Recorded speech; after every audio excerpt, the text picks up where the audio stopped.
En 1997, Mercedes lançait le ML, le premier SUV de luxe allemand, mais pas le premier du marché, puisqu'il y avait déjà le Range Rover qui existait depuis longtemps. Fin 2018, ce nouveau GLE est un lointain descendant de ce ML. Il vient concurrencer les Cayenne, Touareg, X5 et autres XC90.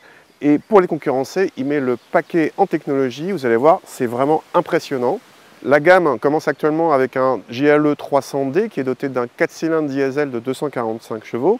Il y a désormais des 6 cylindres diesel aussi, 350D et 400D. Et la gamme est actuellement coiffée par ce GLE 450 qui utilise un 6 cylindres en ligne turbo-essence de 367 chevaux qui a droit à une micro-hybridation et un petit moteur électrique qui peut faire 22 chevaux supplémentaires. Toute la gamme est en 4 roues motrices avec une boîte automatique à 9 rapports s'il vous plaît. Notre modèle d'essai est en finition AMG Line qui a droit d'office à des roues de 20 pouces en série. Ici on a du 22 pouces optionnel, c'est énorme. Et il y a d'autres petites choses sur cette finition AMG Line comme des élargisseurs d'ailes ou bien une double sortie d'échappement chromée à l'arrière. À l'intérieur, commençons par remarquer l'immense double écran similaire à celui des derniers modèles Mercedes de la classe E à la classe A. Celui en face du conducteur sert de combiner d'instruments, est personnalisable et se pilote via le pavé tactile et les boutons à gauche sur le volant. La partie de droite de l'écran se commande via les boutons à droite sur le volant, ou bien par le pavé tactile entre les sièges avant, mais il est désormais également tactile. Il contient pléthore de menus, aussi bien pour les aides à la conduite, dont un assistant de conduite semi-autonome performant, que pour le réglage automatique de siège, toutes les fonctions multimédia ou encore divers réglages de mode de conduite, dont les menus dédiés au off-road. La commande vocale très performante, apparue sur la classe A, est également de la partie. La planche de bord reçoit des aérateurs carrés spécifiques et on remarque également les poignées de maintien soignées.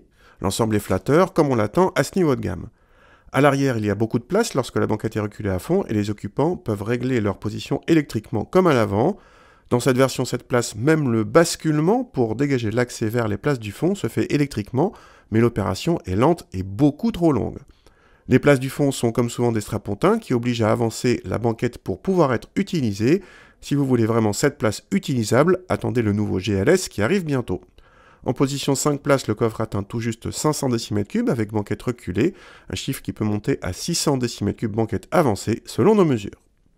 Au volant de ce GLE 450, on commence par le 6 cylindres 3 litres turbo, 367 chevaux, 500 Nm de couple, plus l'aide du moteur électrique de 22 chevaux. Ça fait des gros chiffres, mais en fait en face il y a aussi plus de 2 tonnes 4 mesurées par nos soins.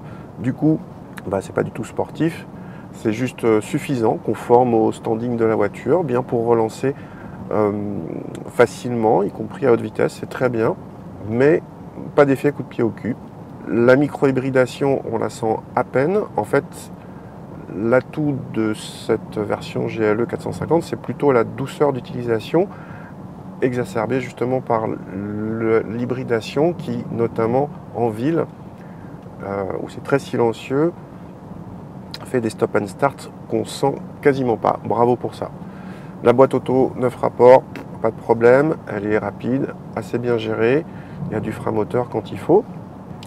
On passe sur la partie châssis, et alors là, il y a plein de choses à dire parce qu'il y a plein de modes de conduite, et alors avec cette suspension pneumatique avec contrôle des roues une par une, on peut faire pas mal de choses. Quand on est en mode off-road, il y a cette fameuse fonction de dégagement quand on est en sablé, qui est assez spectaculaire. C'est drôle, je pense que ça amusera beaucoup les enfants. Autre fonction sur le papier qui était très prometteuse, la fonction curve, qui nous promettait de nous pencher vers l'intérieur du virage à chaque fois qu'on tourne. Alors pour cette fonction-là, on est un petit peu déçu parce que on n'a pas l'impression que ça marche bien. Par contre, il est vrai que ça annihile quasiment complètement le roulis, associé à une direction qui devient assez directe à vitesse rapide. Ça donne une sensation d'agilité, mais une sensation seulement parce que quand on rentre dans les limites de la voiture, ce qui arrive assez rapidement quand même vu le poids élevé de l'engin, il se rappelle gentiment que c'est un gros bébé.